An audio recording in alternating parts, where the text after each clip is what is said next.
नमस्कार, welcome to this special edition of insight with Ashok Vyas. और मेरा सौभाग्य है कि सोमवार को जहां सूर्य भगवान के स्मरण के साथ हम इस कार्यक्रम को प्रारंभ कर रहे हैं, रविवार जो दिन है उसके साथ ही सूर्य भगवान का नाम जुड़ा हुआ है। और हम सब जानते हैं कि जब अच्छा प्रकाश होता है तो हमारा मन प्रसन्न रहता है। In America specially we see when there are reduced hours of sunlight, many people feel depressed. But how Surya Namaskar is related to us and in spirit as well as in politics, we'll learn about that with the help of two friends who are joining us. First, let me take this opportunity of welcoming Govind Parikh from Jaipur. Govind, welcome. Namaste. Thank you. And not only you are serving as assistant director in the government of Rajasthan, you have also written a book which relates to Ayurveda and reference of yoga is there, and you yourself have been a practitioner of yoga. और हमारे साथ हैं New York से interfaith में विशेष रूप से सक्रिय योग सिखाने वाले भी और सबको साथ लाने वाले गुरु दिलीप जी। दिलीप जी, आपका स्वागत है। नमस्ते। तो बात मैं आपसे ही शुरू करना चाहता हूँ सूर्य नमस्कार को लेकर। अभी जब मकर संक्रांति के दिन भारत सरकार के आयुष मंत्रालय ने आह्वान किया कि अधिकाधिक लोग सूर्य नमस्कार करें, तो बहुत सारी बातें निकल कर आई। उन बातों में कहीं स्पिरिट, कहीं पॉलिटिक्स। पर हम पहले समझें कि सूर्य नमस्कार है क्या। और आपने स्वयं दिलीप जी यहाँ न्यूयॉर्क में बहुत लोगों को सूर्य नमस्कार सिखाया है। क्या है सूर्य नमस्कार आपकी दृष्टि में, संक्षेप में बताएं। I'll say sun salutation, 12 poses in flow of exercise. Just forget about any religion or any other practices. It's good for entire body, mind and spirit. So it is good for body, mind and spirit. Spirit, yes. So let me now request Govind जी, आपने बचपन से देखा है स्कूलों में भी सूर्य नमस्कार कराते थे, और ये वाले जो पॉस्चर हम देख रहे हैं, धन्यवाद ये मोदी चैनल को उनके द्वारा ये जारी किया गया था। आप बताइए, सूर्य भगवान के पूजन की जो बात आती है भारतीय परंपरा में, वहां से हम प्रारंभ करते हैं। क्या महिमा, क्या महत्व है सूर्य पूजन का, वहां से बात प्रारंभ करते हैं। अशोक जी, बहुत अच्छा विषय आपने चुना है आज के दिन। आज आपके वहाँ शनिवार, लेकिन हमारे यहाँ तो रविवार है, सूर्य का ही उपासना का दिन है। और मकर संक्रांति हमारी अभी हाल ही में संपन्न हुई है। और हम सब जानते हैं कि मकर संक्रांति सही मायने में सूर्य उपासना का ही पर्व है।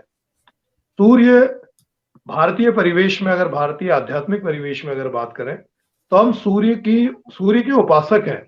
और सूर्य की उपासना इसीलिए भी अनिवार्य है कि बिना सूर्य के सृष्टि की कल्पना नहीं की जा सकती। सूर्य की किरणें, जो रश्मियां उसकी आ रही हैं, वो रश्मियां ही हमें जीवन का प्रकाश और आलोक प्रदान करती हैं। चाहे मनुष्य का जीवन हो, कोई भी जीवात्मा हो, मनुष्य, पशु पक्षी से लेकर के वनस्पति तक, वो सभी सूर्य की किरणों से पल्लवित और पोषित होते हैं। अगर सूर्य की किरणें उपलब्ध ना हो तो उस स्थिति में हम वनस्पति की भी सही ढंग से परिकल्पना नहीं कर सकते। और सूर्य हमें आरोग्य का देवता भी माना जाता है कि हम जैसे अगर कोई आदमी डिप्रेशन में है, वो सूर्य के समक्ष बैठा हुआ है, तो सूर्य की तेजस्विता और सूर्य का तेज उसके डिप्रेशन को दूर करता है। हमारे शरीर को विटामिन डी, कहते ही यही है कि अगर सूर्य के समक्ष अगर बैठे रह गए तो वो शरीर की आवश्यक पूर्ति वहीं से हो जाएगी। तो ऐसे बहुत सारे तत्व एक साथ है कि जो हमारे शरीर को निरोग बनाए रखने के लिए, हमें आरोग्य वर्धन करने के लिए, और हमारे जो जीवनी शक्ति है हमारी, उस जीवनी शक्ति को स्ट्रॉन्ग बनाने के लिए, उसको मजबूत बनाने के लिए सूर्य का विशेष महत्व है। So I'll come back to Govind ji, and I feel Guru Dilip ji feels more comfortable expressing in English, so we'll switch English and Hindi both. But Guru ji, while we talk about upasana and worshipping Lord Sun, in one way, there are some universal principles which are a part of this or that flow of faith. For example, if you come from Christianity and you say that love thy neighbor as you love yourself, something like that. Right. So, and you say that no, this comes from Christianity, so I'm not going to love my neighbor, I'm going to hate him because I'm not a Christian. If you go by that logic, then everything becomes ridiculous. But yet, if you hold on to this kind of logic, it sometimes helps people in politically consolidating their support base, probably. So, coming back to Surya Namaskar, there is a universal uh, goodness or a pathway of well-being which is inbuilt in the way you observe Surya Namaskar. Talk to me. Have you come across such situations while you interact with people in interfaith where some people have that, no, this I cannot accept because I'm forbidden to do this? I remember once we had a yoga day celebration with the interfaith group, and one of the religious group, I don't want to mention about that, which group is it? They said, this is not our religion. We don't believe in this way. I said, we don't have to worry about sun. Sun is a universal thing. And the energy, without sun, we cannot survive. We have different ideas or ideologies, philosophies, time to time. That is not the ultimate answer for any of the knowledge. So you have to be practical and make sure what you learn is a right or wrong before you say something. And some religions are very new and they try to take over the world and they can do whatever they want, but they discard or destroy the knowledge. So I cannot accept those ideas. So I had a little bit argument in a healthy way and made them to understand. Then they changed their opposition. That happened. I want to say in 2015, when we had the International Day of Yoga, there was a circular from our government of India. We don't have to practice sun salutation in the program. I oppose that one because from the beginning we had to stand for the truth. Sun salutation is part of the yoga practices. That's not only for the worship. Just think about some people talk against sun, but they use the moon. Sun and moon should be there. Right? Yeah, the moon derives its light from sun, light and energy. So, a very interesting point, and I'll come back to you.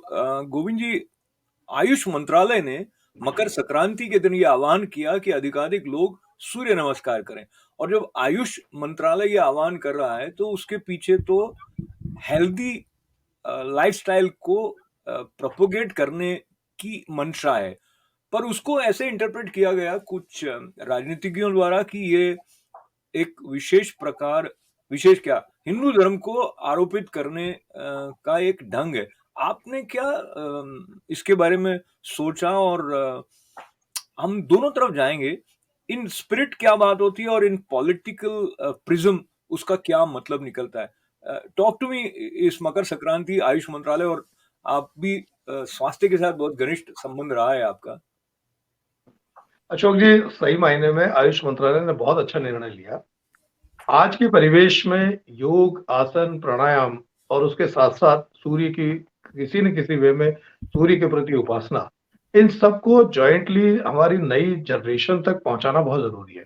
हमारी young generation इसके महत्व को समझे, सूर्य का महत्व समझे, सूर्य की उपासना का महत्व समझे, और साथ में सूर्य नमस्कार के साथ जुड़े 12 आसन, और इन आसनों के साथ साथ कहाँ हमें ध्यान केंद्रित करना है और किस प्रकार से ये आसन पूर्णतः, अगर सही मायने में योग गुरु हमारे साथ में बैठे हुए, और आपने बिल्कुल सही भी कहा है कि सही मायने में सूर्य नमस्कार अपने आप में संपूर्ण आरोग्य प्रदान करने वाला एक मंत्र है, एक साधन है कि अगर सूर्य नमस्कार नियमित रूप से प्रतिदिन भी किया जाए तो शरीर को पूरी तरह से फिटनेस उसकी बनाए रखी जा सकती है, उसको निरोग बनाया रखा जा सकता है। जो महत्वपूर्ण आसन है वो सारे इसमें समाविष्ट है। और आसन के साथ साथ एक पक्ष ये भी कहता है कि सर सिर्फ आसन तो कर लेंगे हम, लेकिन सूर्य के साथ में हम ध्यान केंद्रित नहीं करेंगे, सूर्य के साथ में उसको जोड़ेंगे नहीं। जो हम सूर्य के साथ मंत्र भी बोलते हैं, लेकिन इन मंत्रों का भी वैज्ञानिक महत्व भी है, इनका आध्यात्मिक महत्व भी है, और इनका अगर सही मायने में देखें तो व्यवहारिक महत्व भी है कि सूर्य व्यवहारिक दृष्टि से हमें सब कुछ प्रदान कर रहा है, तो उसके प्रति आभार प्रदर्शित करना वो भी हमारा एक दायित्व है। इसके पीछे वैज्ञानिक अवधारणाएं, वो सारे मंत्रों के साथ, जब संस्कृत के मंत्र हम जब जिस उच्चारण के साथ में जब बोलते हैं तो उनसे प्रभावित ध्वनि तरंगे वो किसी न किसी स्वरूप में हमारी आत्मा में प्रवेश करती है, उस परिवेश को और शुद्ध बनाती है। तो उसके लिए एक अनुकूल वातावरण तैयार होता है उस मंत्रों के साथ में। और मंत्रों के साथ में जब हम अपना ध्यान केंद्रित करते हैं तो ध्यान में जो हमारे शरीर के विभिन्न चक्र हैं उन चक्रों के ऊपर जब ध्यान केंद्रित करते हैं तो एक तरह से मेडिटेशन भी साथ में हो रही है। तो एक तरह से कंबाइंड पूरा पैकेजिंग है सूर्य नमस्कार। और इस सूर्य नमस्कार को आयुष मंत्रालय ने बहुत अच्छी तरह से प्रोपेगेंट किया और 1 करोड़ लोगों से ज्यादा लोगों ने एक साथ सूर्य नमस्कार जो मिल करके किया। और ये माना भी जाता है हमारी प्रथा में और परंपराओं में, बचपन से हम सीखते आए हैं, अगर सूर्य नमस्कार नियमित रूप से करते हैं तो शरीर को निरोग, आरोग्य, शारीरिक और मानसिक रूप से हम मजबूत हो सकते हैं। लेकिन आपने दूसरा पक्ष इसका पूछा कि कुछ लोग इसका विरोध कर रहे हैं। उनका ये कहना है कि हम ऊपर केवल एक हमारे अल्लाह के अलावा किसी और का को प्रणाम नहीं कर सकते, उसको नमस्कार नहीं कर सकते, उसके प्रति उसकी आराधना नहीं कर सकते। अब उनका अपना मत हो सकता है, हालाँकि हम इस मत के कतई पक्ष में नहीं है, क्योंकि ये प्रकृति है, नेचर है और नेचर ने हमें सब कुछ प्रदान किया है। उस प्रकृति की अगर हम उसके प्रति आभारी नहीं होंगे, तो हम किसी के प्रति आभारी नहीं होंगे। वो नेचर हमें उस नेचर में चाहे सूर्य है, और सूर्य तो सब कुछ नेचर का एक केंद्र बिंदु है, एनर्जी का एक फोकस पॉइंट है, वहीं से सारी ऊर्जाएँ निकल रही हैं और वो ऊर्जाएँ किसी न किसी स्वरूप में हमें हर दिन, हर क्षण वो हम उससे लाभान्वित हो रहे हैं। तो उसके प्रति हमारा दायित्व है कि हम उसके प्रति कृतज्ञ रहें और कृतज्ञ रह करके उसकी उपासना करते रहें। So Govinji made a very interesting point, Guru Dilip ji. We need to engage with other faith groups as you have been doing, whereby we work towards increasing the understanding about yours. Like right now, as we are talking, what we see, thanks to Prime Minister Modi's channel, they came up with this animated video, which is giving us an idea about all the asanas which are a part of the sequence of Surya Namaskar. So there is one side where we look at the unifying spirit. When I say unifying spirit, you are full of love. There is the sense of compassion for all human beings, including trees and nature and everyone. There is another way which says that if you do like this, then I don't like you. So, but we are not actually addressing it on intellectual level also, and then politics overall seems to be another way which, rather than unifying, works towards dividing. And so overall, because you you have worked closely with different faith groups, and so how do you see how this can be addressed? And I again repeat the word spirit. In spirit all are one. I think everyone feels that, but then there is some artificial structure which prevents them from expressing or manifesting the pure love that they have for everyone, irrespective of your caste, creed, color of skin, etc. Ultimately, human beings are human beings. So talk to me about how this space, which becomes a space of division, uh, because of sometimes wasted impression. So Now, I'll suggest people should take these are healthy sports. In cricket or football, there's no religion there, right? Take ancient sports, yoga, also sports in India, and this is a healthy practice. And only yoga exercise can help in every part of our body and the mind. Not all the sports. I'm a sportsman. I spent 25 years in sports in my school and college, so I know the benefit. So I'll suggest people, even Muslims or Jewish or Native Americans, Hindus, Christians, everybody should practice. This is a healthy lifestyle. It will give the pure flow of the energy in the entire nervous system in our body.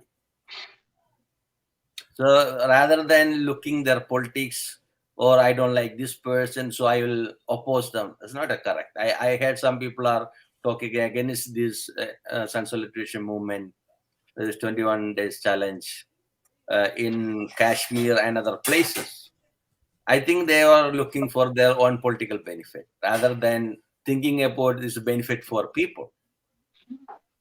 So so right. So as you see, there are different benefits which are directly related to our physical system, whereby if you do Surya Namaskar, diabetes भी control में आ जाएगी, और high blood pressure को check करने में भी सुविधा रहेगी, so that you will go and take any medicine irrespective of whatever be your faith, क्योंकि आपको बीपी तो कंट्रोल करना है, and if this is helping. So initially Govind mentioned about Surya Upasana, and that is a part of the Panchadeva Upasana in the Sanatan Dharma. But the Surya Namaskar, physically speaking, it is providing direct benefit to everyone health wise. Now, how to address this as well as other issues by bringing in more of that space which is unifying? So let us talk about the spirit and learn from you, Guru Dilip ji. When you go to the interfaith seminars or conferences, where do you see is the common agreement that you feel is coming from Christians or Muslims or whatever be the background? I remember when we did the first international yoga conference in Egypt. That was in 2006. It was very hard to put it, but when they be part of this event, people from Muslim community, they enjoy it. They cannot take the mantras, but I just ask them, whatever mantra you learn from your religion, just do it and do the exercise. So they're happy about it. You know? So I think people are not thinking the truth about the knowledge. They just focus on what other people think about me. You know, if you go to a doctor's office, are we going to think he's from a Hindus or a Muslims or a Jewish or a Christian? No, I need my help, so we'll take it, right? If you drink water, are we going to think this water is from this country? No. You see, food we get from different countries in New York, we eat. That's good for health. So that's why we had to take it. If anything good for the health or well-being of our life, we just take it. If you don't like it, throw it out. People use drugs and alcohol, which is not healthy, because they make money out of it. So they will support those things. If it's anything good, they will oppose it. I So see Govind ji, yeah, let me come back to you. Govind ji, आप देख रहे हैं भारत में भी और पूरे विश्व में एक जो नई पीढ़ी आ रही है वो नए सिरे से सोचती है, तो अपनी परंपराओं पर भी प्रश्न चिन्ह लगाती है, उसको नए सोच के साथ विश्लेषित करती है. भारत में ये जो कुछ भी हम चुनाव के आसपास खास करके सुनते हैं, और कुछ नेताओं के ऐसे बयान जिसको लेके एक दूसरे के भीतर प्रतिस्पर्धा का, वैमनस्य का भाव बढ़ता है, तो जो हमारा मीडिया है वो उन्हीं को बार-बार गाता रहता है.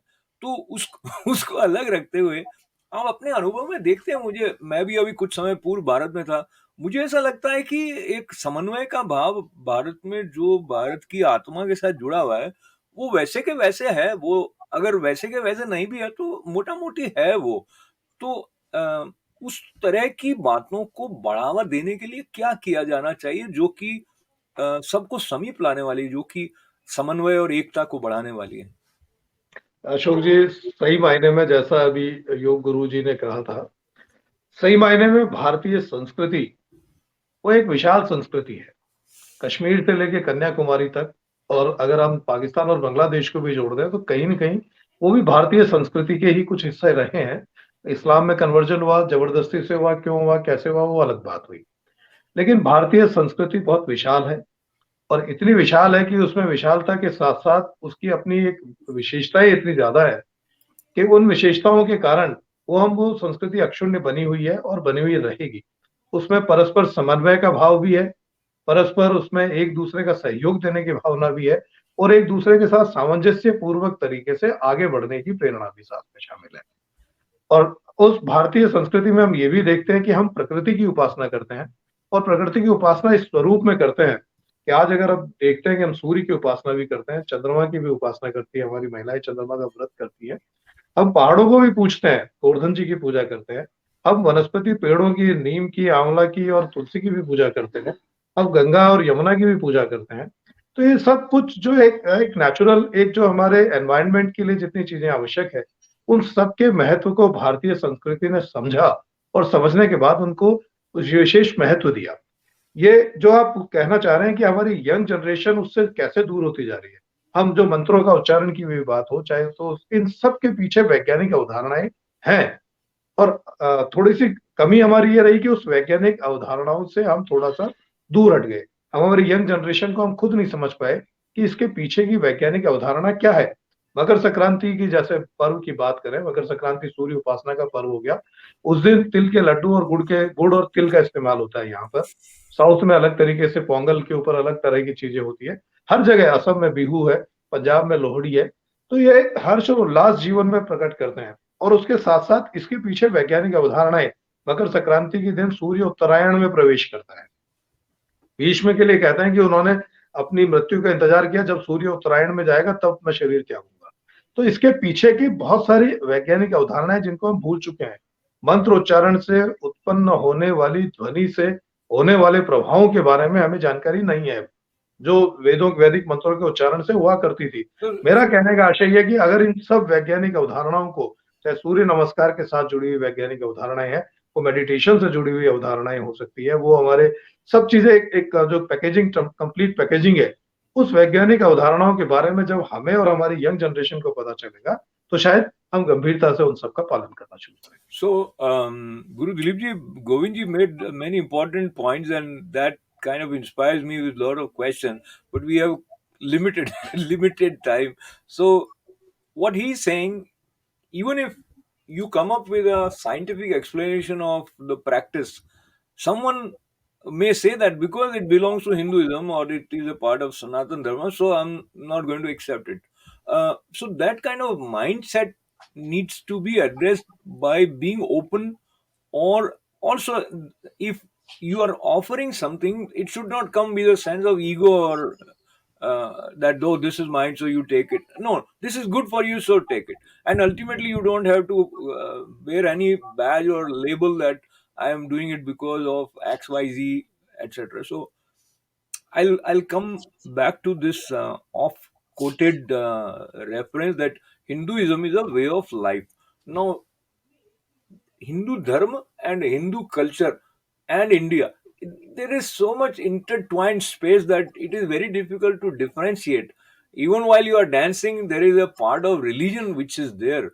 It is a part of your culture, but it is a part of celebration. So, I mean, what do you see is the best way to have a sense of openness and and appreciate what is being offered by the other flow of faith?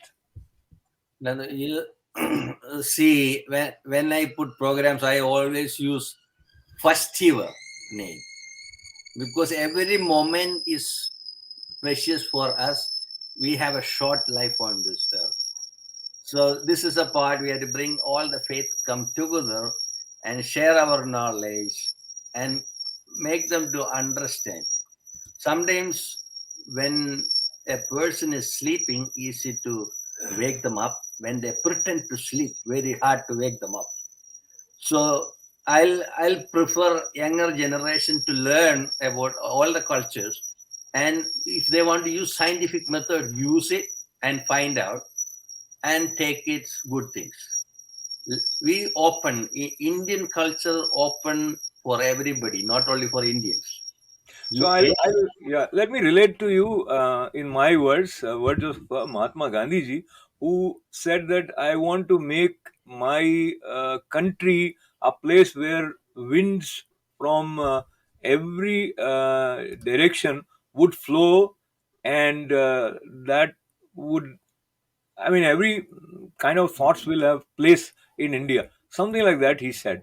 Now, while we are looking at our world, Govind जी, भारत में अभी जो स्थितियां हैं, तो आपको क्या लगता है, जो मैं पहले कह रहा था, कई राजनीतिज्ञ अपनी स्थिति की मजबूती उस आधार पर बना रहे होते हैं कि उन्होंने दूसरे को क्रिटिसाइज कर दिया या दूसरे के बारे में बुरा कह दिया. इस स्थिति का सामना आम लोग कैसे कर रहे हैं, क्या लगता है आपको? अशोक जी, आप सही कह रहे हैं कि कई मायनों में राजनीति ने कई चीजों में तो राजनीति, एक भारत में जब आजादी मिली थी तो आजादी के बाद में ये एहसास था कि हम एक डेमोक्रेटिक कंट्री के रूप में, एक डेमोक्रेसी के रूप में स्ट्रांग होंगे, मजबूत होंगे और तेजी से आगे बढ़ेंगे। और फॉर्चुनेटली एक पक्ष, इसका उजला पक्ष तो यह है कि भारत प्रगति के पथ पर निरंतर अग्रसर रहा और किसी न किसी स्वरूप में गत 70 वर्षों में हमने बहुत सारी उपलब्धियां हासिल की और उपलब्धियां हासिल करके कई मुकाम नए भी हासिल किए। लेकिन साथ में कुछ ऐसी विविधताएं हमारे साथ में जुड़ गई जो हमारे परिवेश के बिल्कुल अनुकूल नहीं है, प्रतिकूल है बल्कि। इसमें जातिवाद बहुत बड़ा मुद्दा हो गया, इसमें करप्शन, एक भ्रष्टाचार एक बहुत बड़ा चीज़ जुड़ गई और उसके साथ-साथ धार्मिक आधार पर, सांप्रदायिक आधार के ऊपर लोगों का बँटवारा, वो भी एक महत्वपूर्ण हिस्सा बन गया। और फिर हर ये जब डेमोक्रेसी में क्या होता है कि किसी न किसी स्वरूप में व्यक्ति को अपना अधिक से अधिक रिप्रेजेंटेशन चाहिए और जब वोट देने की बात होती है तो हर पॉलिटिशियन चाहता है कि मुझे अधिक से अधिक लोगों का समर्थन मिले और उस समर्थन जुटाने के लिए वो कई तरह के समझौते करने हो जाते हैं उनको और वो उस तरह के समझौते करके जो एक अच्छा परिवेश हो सकता है, उस परिवेश की प्रतिकूल कुछ परिस्थितियाँ उत्पन्न होती हैं।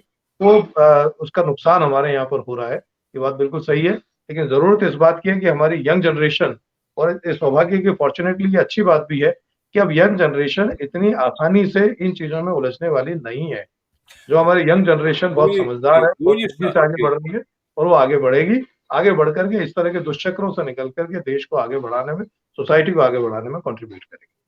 वही आपके साथ में मैं ये मंत्र याद करता हूँ, हिरण्मयेन पात्रेण सत्यस्यापीतम मुखम तत्वम पूषण पावरणु सत्य धर्माय दृष्टये। तो कुछ इस तरह की बात है जिसका एक अर्थ ऐसा निकलता है कि जब चकाचौंध हो जाती है तो जो सत्य है वो दिखाई नहीं देता है, तो ऐसा नहीं हो और हम सत्य के दर्शन कर पाए, तो सत्य का दर्शन कर पाने की इच्छा होगी तो दिखाई देगा।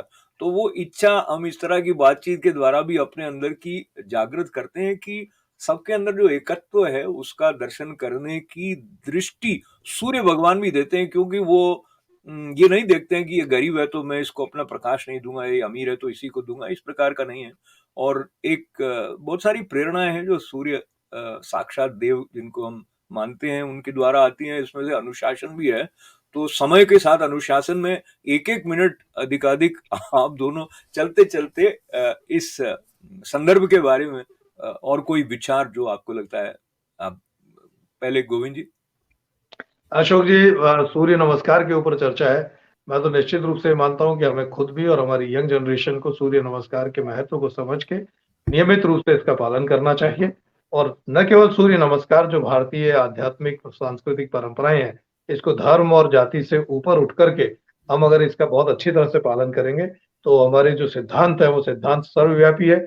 हम सार्वभौमिक सोच के व्यक्ति है और हमारे साथ में हम ये भी सोचते हैं सर्वे भवन्तु सुखिनः की परिकल्पना हम करते हैं। बहुत तो धन्यवाद। सर्वे भवन्तु की बहुत परिकल्पना के साथ हम आगे बढ़े, यही मेरा विचार है। जी, Dilip ji, 30 seconds. Your thoughts about unifying spirit. So my suggestion is bring everyone together in one roof. It's a globalized lifestyle, and make sure we are brothers and sisters on this universe and respect, accommodate, Absolutely. and love each other. Thank you very much, Guru Dilip ji and Dr. Govind Parikh ji. Love each other is the ultimate message with light which comes to us from sun. I once again appreciate my panelists for joining me. Surya Namaskar more from the point of view of spirit and not from the point of view of politics, and then we can derive the benefit and be uplifted by it. So with lots and lots of good wishes, and may we move towards a better world with peace.